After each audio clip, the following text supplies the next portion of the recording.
Welcome back, everybody. So glad you could be here with me today. Walter, at the workbench, top, not a whole workbench, and I'm getting ready to apply some Waterlox. Now, I had alluded, hello there, I had alluded to a secret that I use and have used for years to stop Waterlox from gelling up. Now, that's full strength. This should be I keep coming back to my little window here. This should be a reduced version by about 10%. Yep, that's exactly what it is.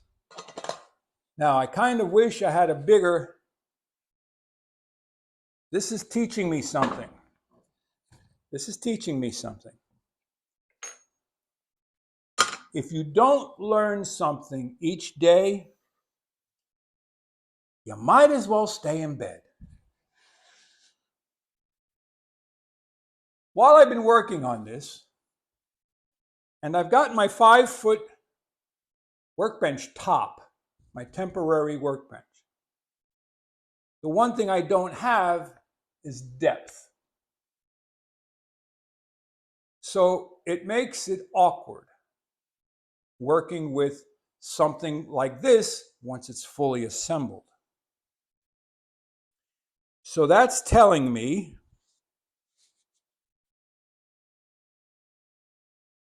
that if all I was using this top for was layout and planing and mortising, it would be plenty big at 12 inches wide. Then if you put a 12-inch tool well with another piece that's the same height as this, you can buy extra space by laying a piece of plywood over everything. So there's that. So how you apply your Waterlox is totally up to you. Part of me likes to use a brush, apply it with a brush, and then let it soak in and wipe it off. Before I cut the camera on, I didn't go looking for my brush. So I'm using a piece of paper towel. And I'm just wiping on a wet coat. And this aspen, I'm pretty sure, is going to soak it in like a sponge. So I hope you're having a good day. Started out as a beautiful day here in the neighborhood. And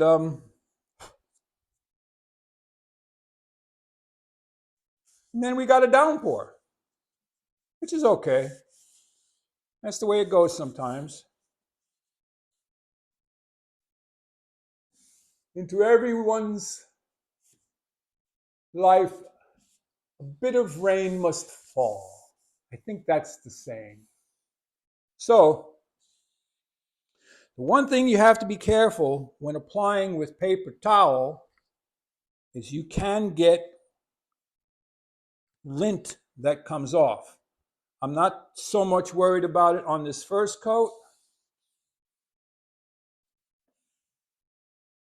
but I will address that in subsequent coats because I'll end up lightly sanding between coats. And you can see I'm not getting, let's see if we can do this without spilling anything.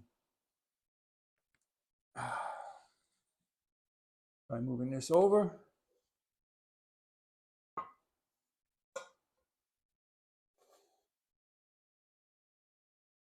I am not getting much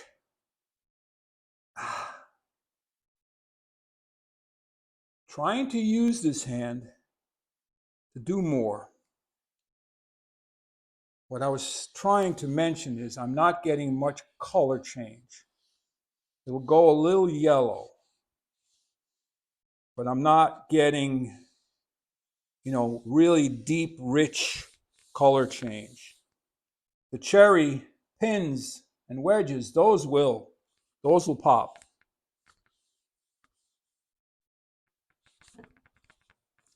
And the nice thing about the first coat is you do not have to be fussy.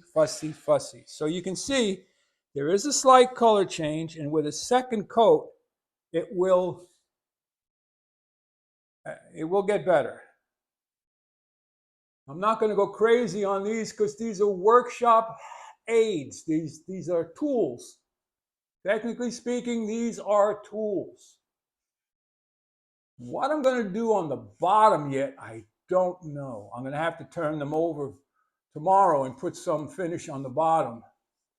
I need to find some solid rubber that is a little grippy, but not too much cushion, not too much bounce.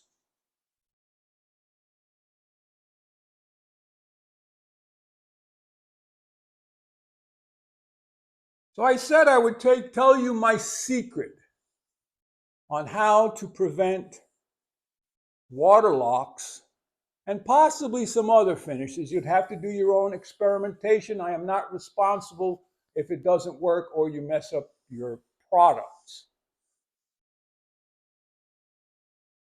So, as you all know,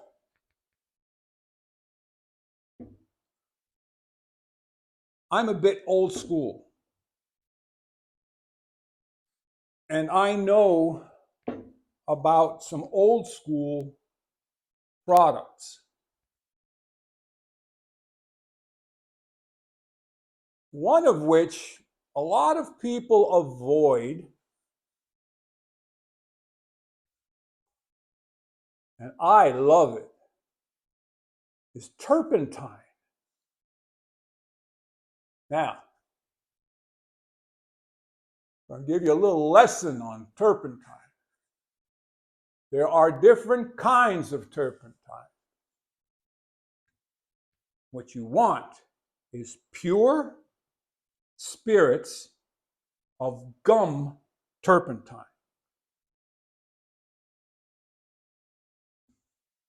Now, how turpentine is made, or typically was made, and there are still some companies making it this way, is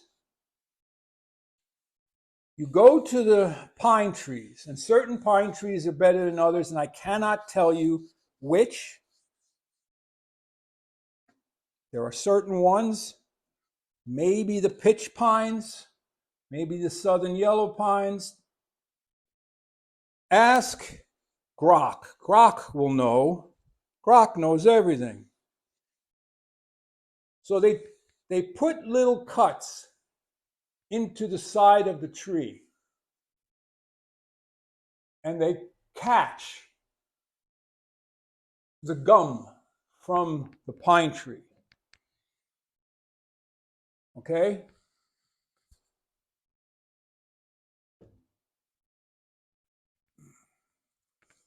Then they take that gum,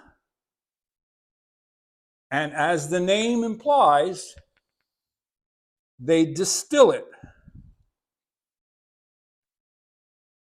And you end up with spirits of pure gum turpentine. Now, back in the day, when turpentine was used profusely, because that was the solvent of choice for paint. That was before paint thinner. That was before mineral spirits. Okay? The demand was so high that they needed to make more turpentine cheaper, more of it, and make it cheaper. So they figured, okay, if we can distill turpentine from the gum, and since the gum is in the wood, why don't we just distill wood chips?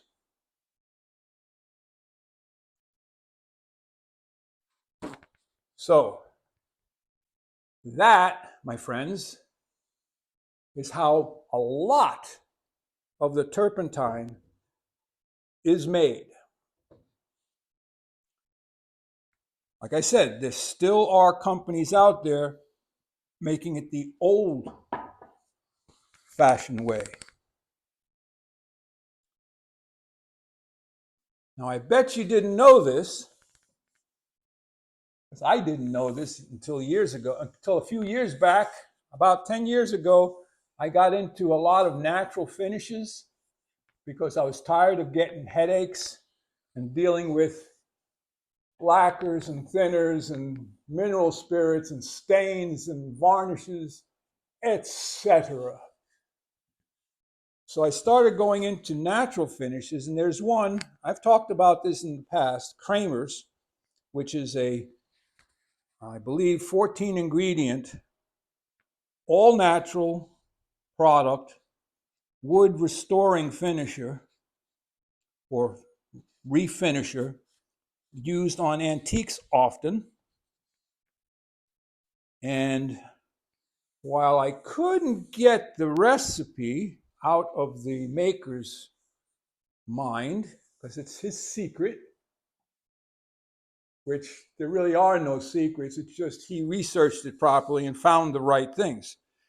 So I did ascertain there was turpentine in it. And I did ascertain that there were several different oils, one of which I'm pretty sure was linseed, one might be tung oil. And John was very secretive, and I don't blame him. I'd do the same thing. So once I knew that there was turpentine in there, I said to John, I said, would you sell me some of your pure spirits of gum turpentine? And he obliged. And in the meantime, I did my research and found out that in the past, when they were making pure spirits of gum turpentine, it was used not just for finishing, it was used for medicinal purposes, and it was used for cleaning. There is turpentine soap. And I know this to be true because I know my grandmother and my mother would use brown soap, which was made with a solvent, which happened to be naphtha. In fact, I believe the name of the company is the Fells Naphtha Soap. So they'd use turpentine in cleaning products. They'd use it to disinfect. And believe it or not, medicinal purposes, and I'm not going to suggest you do this. You have to do all your own homework and all your own due diligence, but it has been said in some circles that people would ingest a small amount of turpentine for certain ailments. Hey, we stick all sorts of medicine in us, and who knows what's in any of that stuff? They're not telling us. if they have a patent, they're not going to tell us.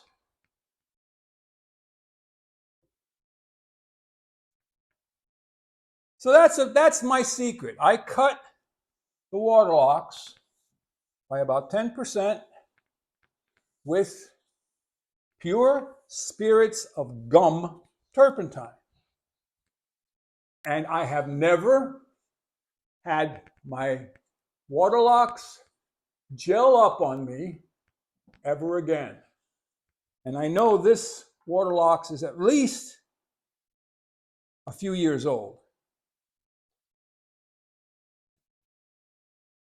Alrighty, well, I'm going to let you guys go because I need to finish doing 2 of these, and I'm going to go find my brush because I'm unhappy with the rag application. I mean, it's working, obviously. But there you have it. Waterlox, original wood finish, no special formulations, etc., with 10% of pure spirits of gum turpentine, not wood turpentine, gum turpentine. And if I can find it, there's a link to a company down south that makes it. There's several companies, but this one particular one had a website a few years ago. If I can find it, I think they call themselves the original or the natural turpentine company or something like that. So I hope I don't make a smudge on the camera when I shut it off. If you found something useful, helpful, maybe entertaining, give it the old thumbs up, Thumbs up. And head out to your workshop and take a small amount of your favorite finish and give it, what's with my eyes? I keep wanting to look, I don't know. Go out to your shop. Take one of your favorite finishes that tends to gel up and put a tiny bit of pure spirits of gum turpentine in it and let it set and see if it gels up. Walter out.